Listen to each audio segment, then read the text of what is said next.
ರೈತರೊಂದು ಸಾಕಷ್ಟು ಓಡಾಡ್ತಾ ಇದ್ದಾರೆ. ನೋಡಿ, ಇದನ್ನು ನಾವು ಭಾಳ ಮುಂಚಿತವಾಗಿ ಇಂಥ ಪರಿಸ್ಥಿತಿ ಉದ್ಭವ ಆಗ್ಬೋದು ಅಂದ್ಬಿಟ್ಟು ರೈತರಿಗೆ ಕೂಡ ನಾವು ಸಲಹೆ ನೀಡಿದ್ವಿ, ಸೂಚನೆಯನ್ನು ಏನು ಮಾಡಬೇಕು ಅಂತ ಕೂಡ ನೀಡಿದ್ವಿ ರಾಜ್ಯಾದ್ಯಂತ. ಅದಲ್ಲದೆ ನಮ್ಮ ಉಪಮುಖ್ಯಮಂತ್ರಿಗಳು, ಕಂದಾಯ ಸಚಿವರು ಕೂಡ ಕೇಂದ್ರ ಸರ್ಕಾರಕ್ಕೆ ಬರೆದು ಮನವಿ ಮಾಡಿಕೊಂಡಿದ್ದಾರೆ, ನಮಗೆ ಯಾವ ರೀತಿ ಬರ ಪರಿಸ್ಥಿತಿ ಬರ್ಬೋದು ಅಂದ್ಬಿಟ್ಟು. ಅದೇ ನಿಟ್ಟಿನಲ್ಲಿ ಇವಾಗ ಏನು ನಮಗೆ ಸುಮಾರು 70-75% ಮಳೆಗಾಲ ಮುಗಿದಿದ್ರೂ ಕೂಡ ಇಲ್ಲಿ ಒಂದು ಹನಿ ನೀರಿಲ್ಲ ಇಲ್ಲಿ. ಸೊ ಆದ್ದರಿಂದ ಇವತ್ತು ನಾವಾಗಿರ್ಬೋದು ಮತ್ತು ನಮ್ಮ ಬಸವರಾಜ ಮತ್ತಿಮೂಡವರು ಅವ್ರ ಕಾನ್ಸ್ಟಿಟ್ಯೂನ್ಸಿನಲ್ಲಿ ಒಂದೆರಡು ಕಡೆ ವೀಕ್ಷಣೆಯನ್ನು ಮಾಡ್ತಾಯಿದ್ದೀವಿ. ಇಲ್ಲಿ ತಾವು ನೋಡಿದ್ರೂ ಗೊತ್ತಾಗ್ತದೆ, ಸಂಪೂರ್ಣವಾಗಿ ಉದ್ದು, ಹೆಸರು ಮತ್ತು ತೊಗರಿಗೂ ಕೂಡ ಯಾವುದೇ ರೀತಿಯಾಗಿ ಅದ್ರ ಬೆಳವಣಿಗೆ ಆಗಿಲ್ಲ. ಸೊ ಈ ಸರಿ ಇಳುವರಿ ಅಷ್ಟೇ ತೊಂದರೆ ಆಗೋದಿಲ್ಲ, ಕುಡಿಯೋ ನೀರು, ಮೇವು ಕೂಡ ತೊಂದರೆ ಆಗ್ಬೋದು. ಸೊ ಅದರಿಂದ ನಮ್ಮ ಸರ್ಕಾರ ಈಗಾಗಲೇ ಎಲ್ಲ ಸಚಿವರಿಗೂ ಕೂಡ ಜಿಲ್ಲೆ ಪ್ರವಾಸ ಮಾಡಿ ಸಭೆಗಳು ಮಾಡಿ, ನಾಳೆ ಕ್ಯಾಬಿನೆಟ್ ಏನಿದೆ, ನಾಡಿದ್ದು ಕ್ಯಾಬಿನೆಟ್ ಇದೆ, ಅದರಲ್ಲಿ ಒಂದು ವರದಿ ಸಲ್ಲಿಸಬೇಕು ಅಂತಲೂ ಕೂಡ ಮಾನ್ಯ ಮುಖ್ಯಮಂತ್ರಿಗಳು ಹೇಳಿದ್ದಾರೆ. ಅಲ್ಲಿ ಚರ್ಚೆ ಆಗಿ ಮುಂದೆ ಯಾವ ರೀತಿ ನಾವು ಕ್ರಮವನ್ನು ವಹಿಸ್ಕೋಬೋದು ಅಂತ ನಾವು ಒಂದು ತೀರ್ಮಾನಕ್ಕೆ ಬರ್ತೀವಿ. ಅಲ್ಲ, ಪರಿಹಾರ ನಿರೀಕ್ಷೆ ಇದ್ದಾರೆ ಸರ್ ರೈತರು, ಯಾಕಂತಂದರೆ ನೋಡಿ ಇಲ್ಲ ನೋಡಿ, ಹಿಂದೆ ನಮ್ಮ ಜಿಲ್ಲೆಯಲ್ಲಿ ಇಡೀ ದೇಶದಲ್ಲೇ 2ನೇ ಹೆಚ್ಚು ಪರಿಹಾರ ಸಿಕ್ಕಿದೆ ಇಡೀ ಇಂಡಿಯಾನಲ್ಲಿ, ಕರ್ನಾಟಕಕ್ಕೆ. ಅದರಲ್ಲೂ ಕೂಡ ನಮ್ಮ ಜಿಲ್ಲೆಯಲ್ಲಿ ಸುಮಾರು 650 ಕೋಟಿಗಿಂತ ಹೆಚ್ಚು ಪರಿಹಾರ ಇತಿಹಾಸದಲ್ಲಿ ಮೊದಲನೇ ಬಾರಿ ಬಂದಿದೆ. ಹಿಂದೆ ಏನು ಹೋದ ಬಾರಿ ನಾವು ಭಾಳ ನಮ್ಮ ಅಗ್ರಿಕಲ್ಚರ್ ಆಫೀಸರ್ಸ್ ಇರ್ಬೋದು, ಹಾರ್ಟಿಕಲ್ಚರ್ ಆಫೀಸರ್ಸ್ ಇರ್ಬೋದು, ಬೇರೆ ಮಟ್ಟಕ್ಕೆ ಹೋಗಿ ನೋಂದಣಿ ಮಾಡಿಸಿದ್ರು. ಅದೇ ನಿಟ್ಟಿನಲ್ಲಿ ಈ ಸರಿನೂ ಕೂಡ ಅದಕ್ಕೆ ಭಾಳ ವಿಶೇಷವಾದಂಥ ಒತ್ತನ್ನು ಕೊಟ್ಟು ಇವತ್ತು ನಮ್ಮಲ್ಲಿ ಸುಮಾರು 4.5 ಲಕ್ಷ ರೈತರು ಇವತ್ತು ರಿಜಿಸ್ಟ್ರೇಷನ್ ಆಗಿದ್ದಾರೆ. ಸೊ ನಾವು ಏನಿದೆ ಪರಿಹಾರ ಏನಿದ್ರೂ ಕೂಡ ಕೇಂದ್ರ ಸರ್ಕಾರದ ನಿಯಮಾವಳಿ ಕೊಡಬೇಕಾಗ್ತದೆ, ಅದಕ್ಕೆ ನಾವು ಬದ್ಧರಾಗಿದ್ದೇವೆ.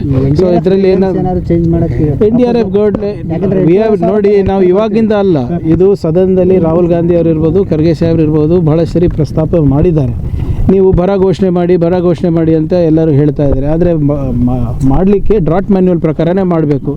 ಈಗ 2016ರಲ್ಲಿ ಕ್ಷಮಿಸಿ 2016ರಲ್ಲಿ ಇಂದಿನ ಕೇಂದ್ರ ಸರ್ಕಾರ ಕೆಲವು ಮಾನದಂಡಗಳು ಬದಲಾವಣೆ ಮಾಡಿದ್ದಾರೆ. ಆ ಮಾನದಂಡಗಳನ್ನು ನಾವು ಪೂರೈಸಬೇಕಂದ್ರೆ ಭಾಳ ಕಷ್ಟ ಆಗುತ್ತೆ ರೈತರಿಗೆ.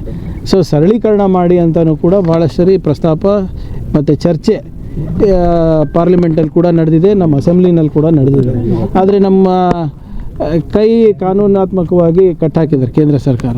ನಾವು ಅವರ ಡ್ರಾಟ್ ಮ್ಯಾನ್ಯುವಲ್ ಪ್ರಕಾರನೇ ನಾವು ನಡ್ಕೋಬೇಕಾಗ್ತದೆ, ಅಂದರೆ ನಮ್ಗೆ ₹1 ಸಿಗೋದಿಲ್ಲ.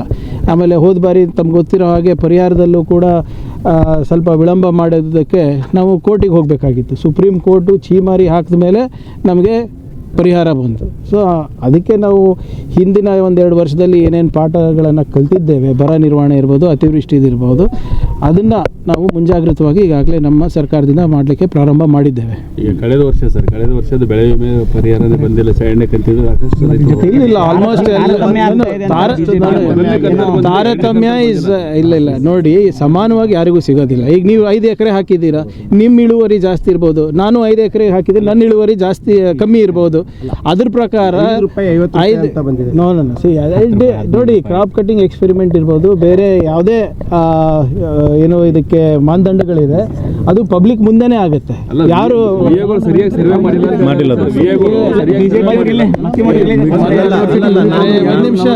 ಒಂದು ನಿಮಿಷ ಮತ್ತಿಮೂಡವರಿಗೆ ನನ್ನ ಜೊತೆನೇ ಇದ್ದಾರೆ ಅಂದರೆ ಈ ವಿಚಾರದಲ್ಲಿ ಎಲ್ಲರೂ ಒಂದೇ ಅಲ್ವಾ? 650 ಕೋಟಿ ಹೆಂಗೆ ಬಂತು ಮತ್ತು ನಮ್ಮ ಜಿಲ್ಲೆಗೆ? ಈಗ ಹಿಂದೆ ಬಸವರಾಜ ಸಾಹೇಬ್ರಿದ್ದಾಗೆ 28 ಕೋಟಿ ಮ್ಯಾಕ್ಸಿಮಮ್ ಬಂದಿದ್ದು ನಮ್ಮ ಜಿಲ್ಲೆಗೆ. ಹ್ಯಾಪಿ ಅಂತಲ್ಲ ನೋಡಿ, ಏನಿದ್ರು ಕೂಡ we have to do as per ಗೈಡ್ಲೈನ್ಸಲ್ಲಿ ಗೈಡ್ಲೈನ್ಸನ್ನು ನಾವು ಅನುಷ್ಠಾನಕ್ಕೆ ತರಬೇಕಾದ್ರೆ VA ಇರ್ಬೋದು, ನಮ್ಮ ಅಧಿಕಾರಿಗಳಿರ್ಬೋದು, ಅವರು ಪಬ್ಲಿಕ್ನಲ್ಲೇ ಮಾಡ್ತಾರೆ. ಕ್ರಾಪ್ ಕಟಿಂಗ್ ಎಕ್ಸ್ಪೆರಿಮೆಂಟ್ ಯಾವುದೂ ಕೂಡ ಕದ್ದಿ ಮುಚ್ಚಿ ಮಾಡೋದಲ್ಲ, ಪಬ್ಲಿಕ್ನಲ್ಲೇ ಇರ್ತದೆ, ರೈತರ ಮುಂದೆನೇ ಆಗ್ತದೆ. ಅಂಥವು ಏನಾದರೂ ಲೋಪಗಳಿದೆ ಅದು ಗಮನಕ್ಕೆ ಬಂದರೆ ಖಂಡಿತವಾಗೂ ಅದನ್ನು ಮಾಡ್ತಾರೆ.